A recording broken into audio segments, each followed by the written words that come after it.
In addition to being a successful actor and director, Rob Reiner tragically passed away in 2025. In this video, you'll discover what life was like for this artist. Laughter froze the moment Conan O'Brien finally broke his silence. What he casually witnessed between Rob and Nick wasn't meant for cameras, yet it changed how fans now see everything. A glance held too long. A joke that landed differently. Attention nobody expected. When Conan decided to speak, it wasn't for attention. It was because the truth lingered too loudly to ignore. So what exactly happened backstage, and why are longtime fans suddenly rewatching old clips with unease, curiosity, and shock? Let's uncover the moment everyone missed today. What Conan O'Brien witnessed. It was meant to be a night of joy, laughter, and festive cheer, a moment for Hollywood's glittering elite to unwind, swap stories, and toast the season with top-shelf scotch while the scent of fresh pine filled the air. Conan O'Brien's annual Christmas party had long been a highlight of the social calendar, a rare place where legends could drop their carefully constructed masks, laugh without pretense, and share tales that only those who had truly lived it could tell. The halls were alive with a warm golden glow, buzzing with conversation, jokes, and the kind of camaraderie born from years of surviving and thriving in the relentless world of fame. The atmosphere shimmered with confidence, the invisible air of people who had seen it all, done it all, and come out the other side with stories to tell. But that evening, everything shifted the moment Rob, Michelle, and their son, Nick Reiner, stepped through the heavy oak doors. The energy in the room didn't just change, it fractured.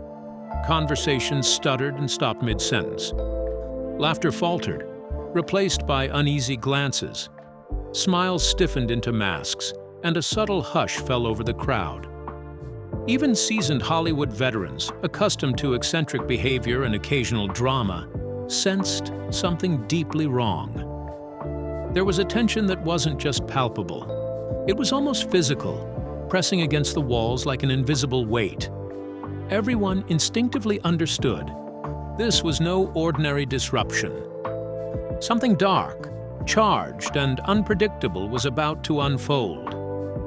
Nick, 32, had always been a complicated figure, a man shaped by the pressures of a public life and the burdens of family legacy. He had struggled with addiction, wrestled with mental health challenges, and carried the crushing weight of being born into one of Hollywood's most famous dynasties. Yet, on that night, he seemed unlike anyone had seen before. His head was shaved clean, his eyes sharp and restless, scanning the room with a predator's focus, a restless intensity that made even the most confident guests uneasy. Every step he took was deliberate, each movement measured, as if he carried a storm inside him that could break at any moment. It wasn't just his presence. It was the energy he brought, a quiet, electric menace that seemed to ripple through the room, turning festive cheer into a tense, almost fragile stillness. As he moved through the party, it was impossible not to feel the weight of what was coming. Guests could sense it, even before a word was spoken. The evening that was supposed to be filled with laughter and warmth was about to unravel into something raw, personal, and unforgettable. Conan O'Brien revealed that the presence of Rob and Nick at the party signaled that something was wrong with Nick. Could he be right? What made him think so? Will Nick confirm Conan's suspicions, or will he prove him wrong? Now, let's uncover the confrontation that left everyone in stunned disbelief. Chaos at Conan's Christmas party. The tension in the room became almost unbearable the moment Nick Reiner moved toward Bill Hader, the beloved comedian known for his warmth, charm, and quick wit. What should have been a simple, friendly greeting immediately transformed into something cold and unsettling. Nick didn't smile. He didn't joke. Instead, he unleashed a series of questions that cut sharper than any blade.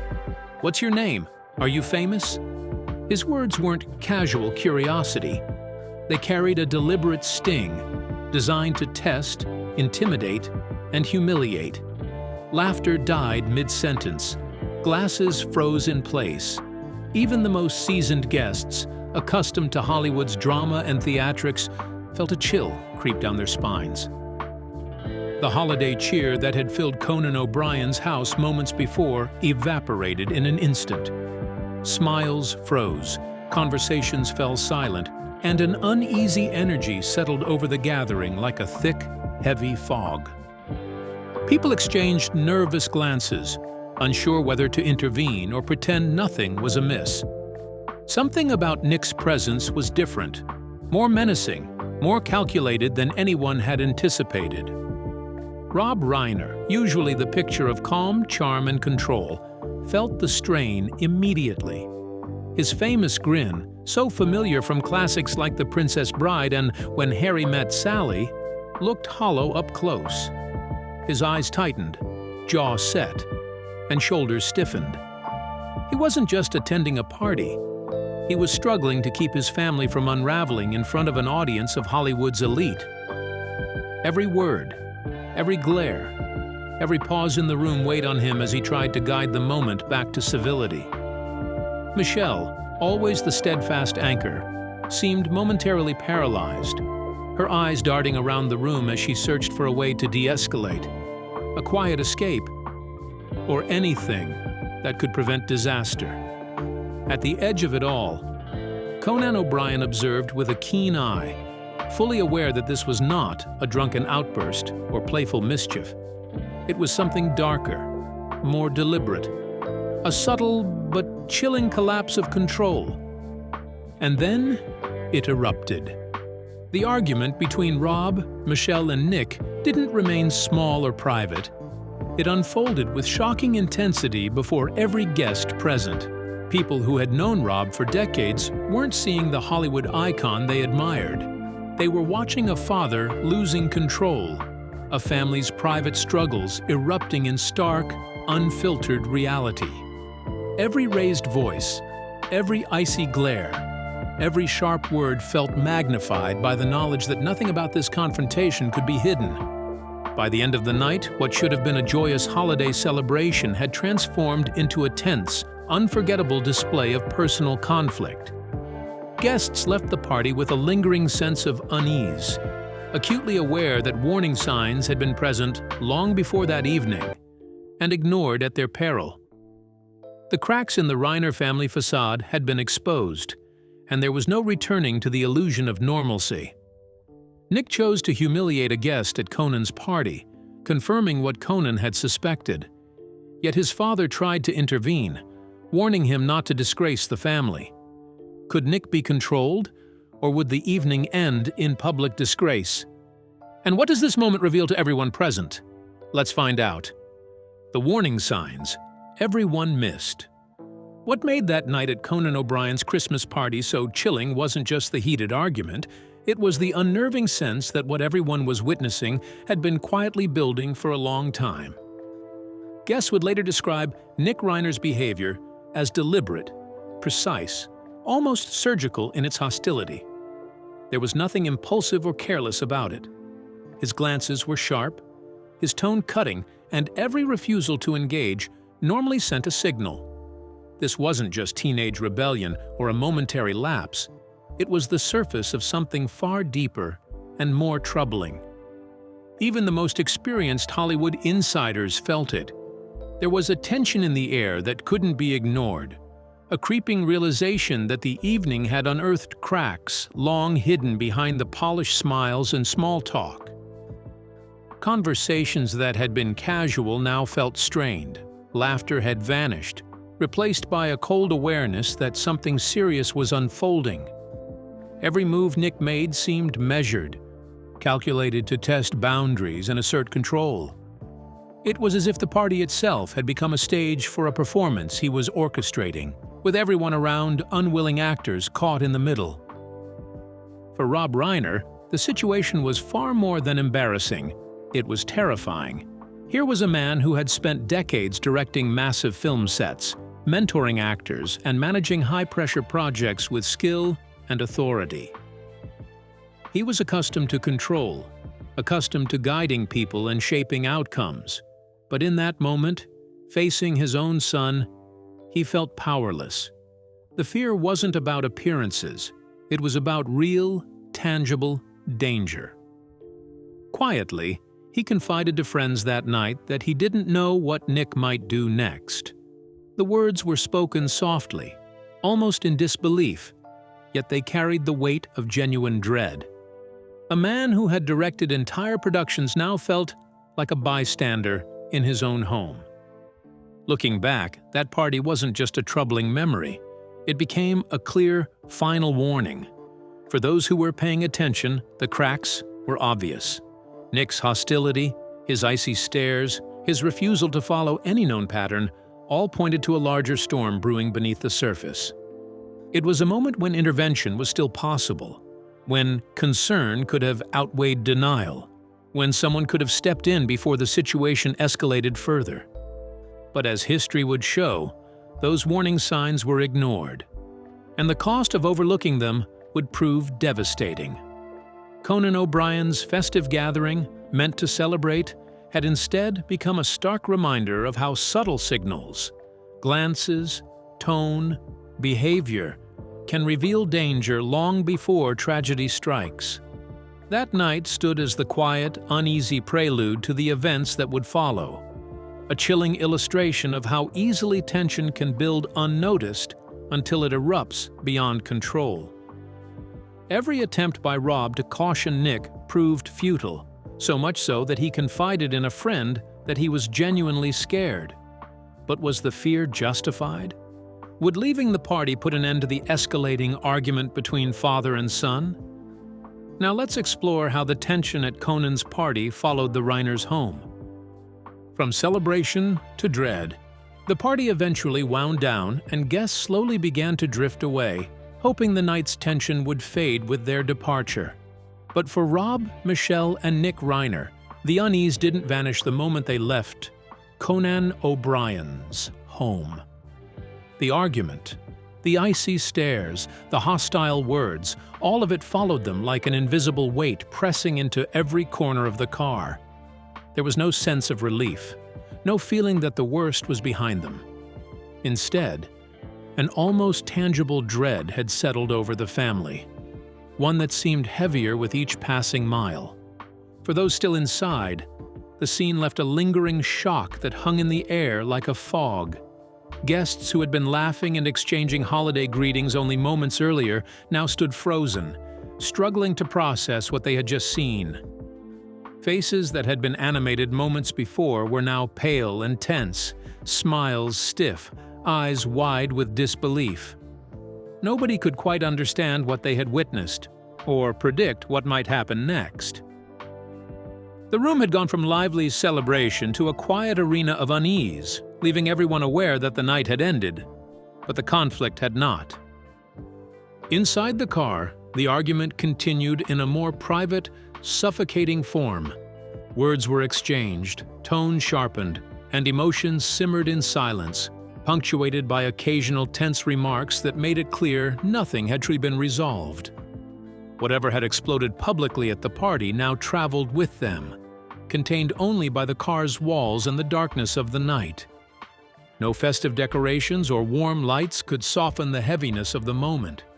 No amount of holiday cheer could mask the storm building between father and son. By the time the gates of the Reiner estate shut behind them, the tension had deepened into something far more troubling. What began as a heated argument no longer felt temporary. It had turned into a heavy, suffocating sense of danger.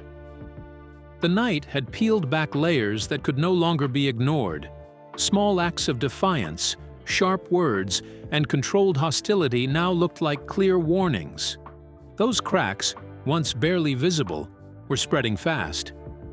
What seemed manageable hours earlier now felt ominous, as if the night itself had delivered a quiet but unmistakable message. Something terrible was looming, and there was no turning back. Less than 24 hours later, the fears and warnings that had hung over Conan's party would materialize. That night wasn't just the end of a holiday celebration. It marked the beginning of a devastating chain of events that no one could reverse. What started as tension, disagreement, and fear had transformed into heartbreak and loss. The warning signs were clear in hindsight, but at the moment they had gone unheeded, and the consequences would be irreversible. The Reiners left the party, but the tension didn't fade. It lingered, heavy and unresolved. But how far could the argument go? And how long could the family manage the strain that had erupted publicly? Now, let's uncover how a quiet Brentwood morning reveals the shocking tragedy inside the Reiner home. Sunday's haunting silence. Sunday morning arrived in Brentwood with a quiet so deep it almost felt cruel. The sun rose over the manicured lawns, sparkling streets, and flawless hedges as if nothing had happened. But inside the Reiner home, the calm was deceptive. Something was terribly, profoundly wrong. Phones rang unanswered, doors stayed closed, rooms remained silent. The house, which usually hummed with the subtle rhythm of daily life, now held only a heavy, unnatural stillness. The family's massage therapist arrived for a routine Sunday session, expecting the usual calm. But the moment she approached the door, something felt terribly wrong. She knocked, called out, and tried the phones. Silence swallowed every sound. The stillness inside pressed on her like a heavy weight, suffocating and unnatural. With each passing second, unease tightened its grip. This wasn't ordinary quiet. Something in that house was frozen, eerie, and profoundly wrong, sending a chill straight to her core. Refusing to leave, she reached out to the one person who knew that home better than anyone else, the family's daughter. Within minutes, what little illusion of a normal morning remained shattered completely. Heart racing, the daughter sprinted across the quiet Brentwood street, each step pounding with desperation. She hoped for a simple explanation. Perhaps her parents had stepped out or were still asleep. But as she approached the front gate, the heavy silence thickened, as though the house itself were holding its breath, waiting to reveal the unthinkable. Stepping inside, she immediately sensed that this stillness was not peaceful. It was final. Every familiar room felt strange, every corner unnervingly empty. There were no signs of forced entry, no broken windows, no alarms blaring, or furniture overturned. Nothing indicated a robbery or a struggle. The home that had always radiated warmth and life now felt cold, alien, and hauntingly silent. Within minutes, flashing lights filled the street as police rushed in, destroying any hope that this was just a mistake. What began as a quiet sense of worry suddenly erupted into a terrifying, undeniable reality. In seconds, fear deepened into heartbreak, and anxious concern transformed into overwhelming devastation. The truth was brutal and final, hitting with crushing force and leaving everyone stunned, shaken, and unable to turn away from what had just been revealed. The fear that had hung over Conan O'Brien's party the night before, the unease, the tension, the warning signs, hadn't faded with the darkness. It had followed the family into the night and seeped into the morning, carrying with it a dread that no one could stop. By the time the morning sun flooded Brentwood, the world the Reiners had known had vanished. The signs had been there, visible to anyone paying attention, but by morning, everything had changed. The quiet, perfect streets held a shadow that could never be erased. The warning signs became terrifyingly real on Sunday morning when the Reiners' massage therapist arrived, only to find the house eerily silent. But how would the perpetrator be found? And would it turn out to be the person everyone had feared all along? Let's uncover the shocking truth. Inside the investigation. As authorities arrived and began securing the Reiner home, one detail immediately sent a shock through the investigation. There was no sign of forced entry, no smashed locks, no broken windows. no disarray that might suggest an intruder had entered. Everything inside the house appeared untouched, almost unnervingly normal.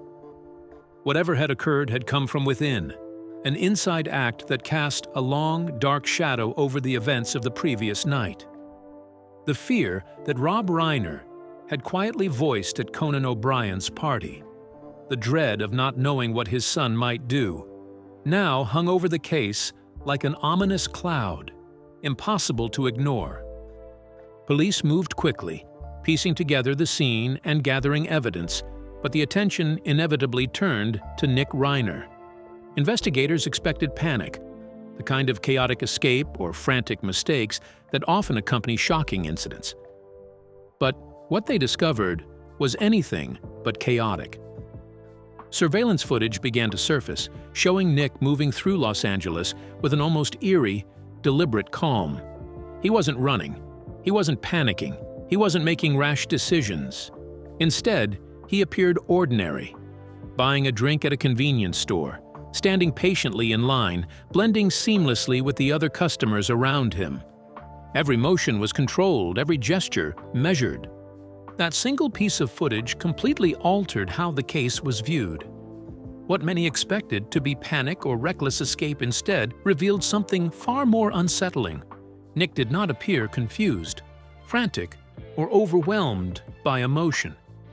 His movements were calm, steady, and deliberate. This wasn't someone acting on impulse or losing control in the heat of the moment. Step by step, he moved through the vast city with quiet purpose, blending in like an ordinary commuter, methodical, composed, and chillingly aware of every move he made. When authorities finally found him, the moment unfolded in a way no one expected. There was no frantic escape, no struggle, no sign of panic or fear.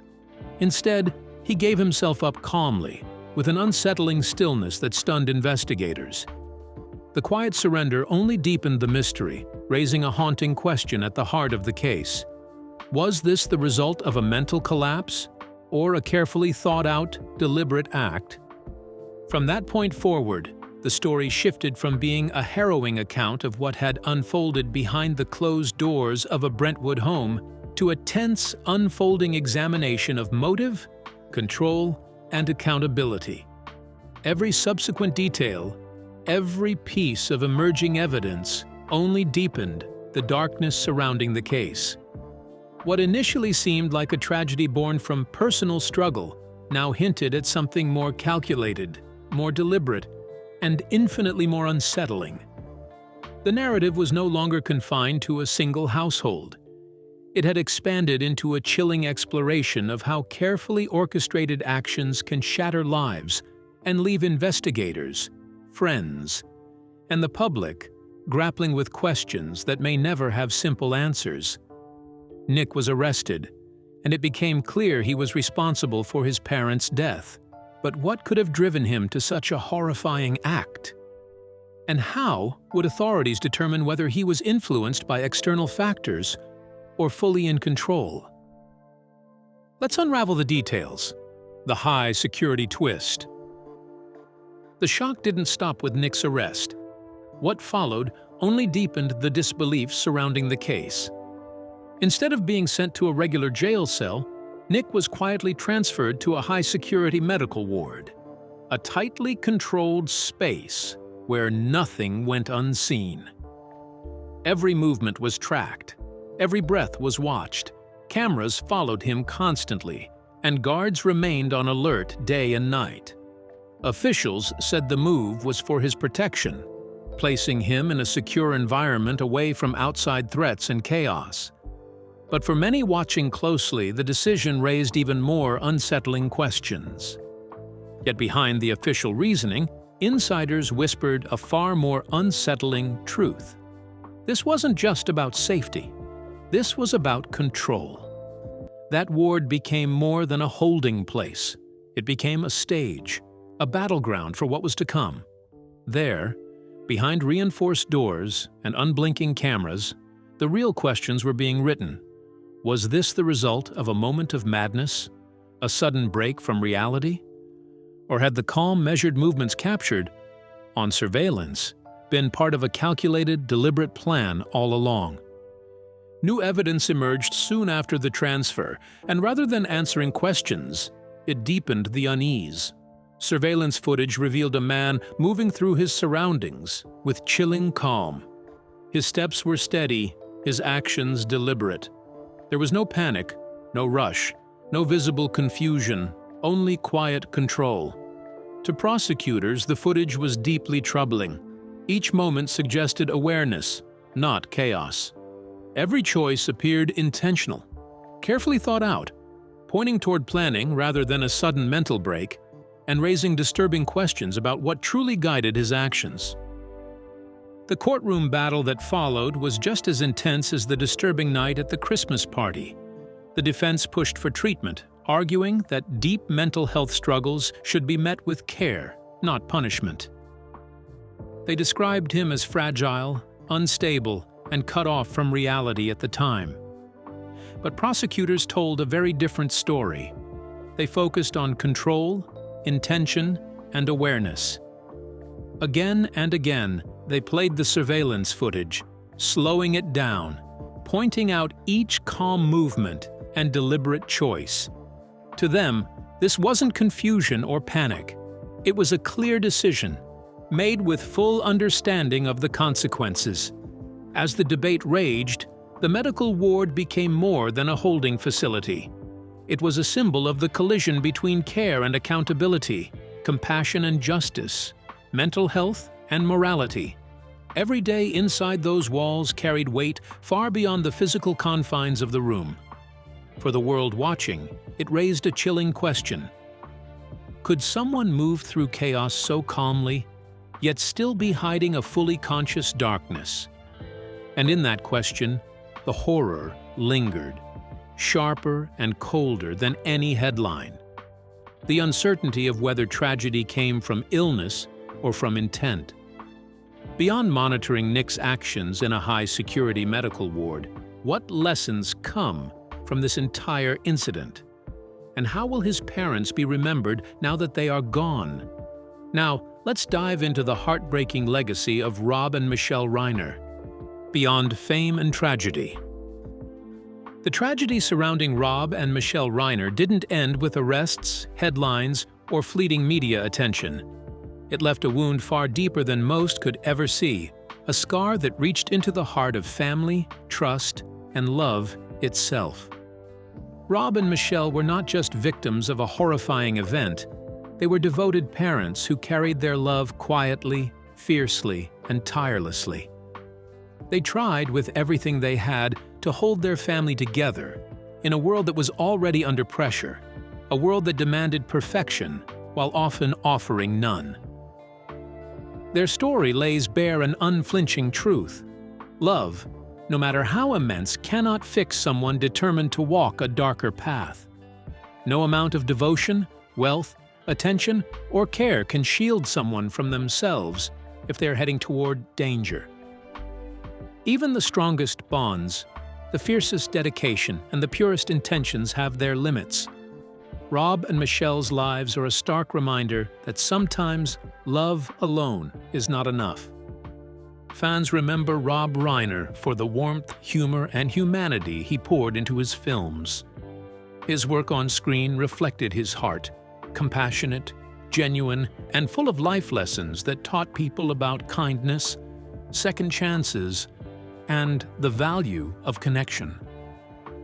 Michelle, meanwhile, embodied quiet strength, the unshakable foundation that held the family together behind the scenes. She carried burdens no one could see, kept the chaos at bay, and gave steadiness and calm even when the world outside was spinning uncontrollably. Together, they were a portrait of devotion, a couple who believed in nurturing, protecting, and loving without hesitation. Even a love as deep, steadfast, and extraordinary as Rob and Michelle Reiner's could not shield them from tragedy. This story exposes a painful truth. Mental health struggles, addiction, and hidden warning signs can quietly fester, often invisible behind closed doors. Wealth, Good intentions and unwavering compassion may provide comfort, but they cannot erase danger.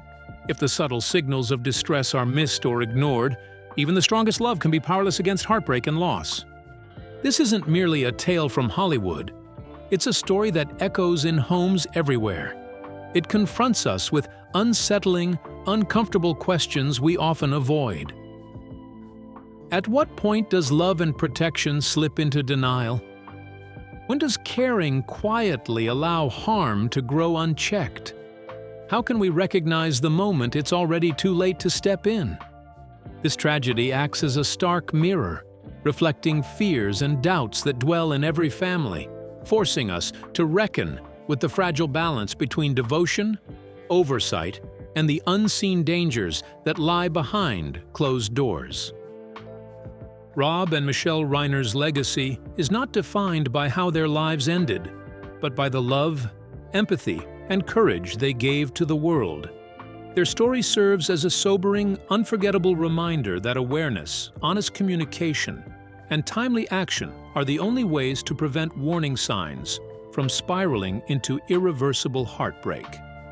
It is a lesson in vigilance, compassion, and the painful limits of even the most powerful love.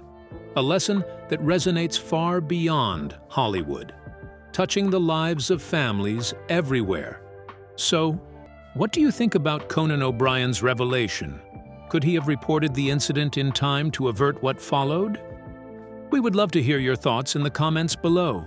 Don't forget to like and subscribe.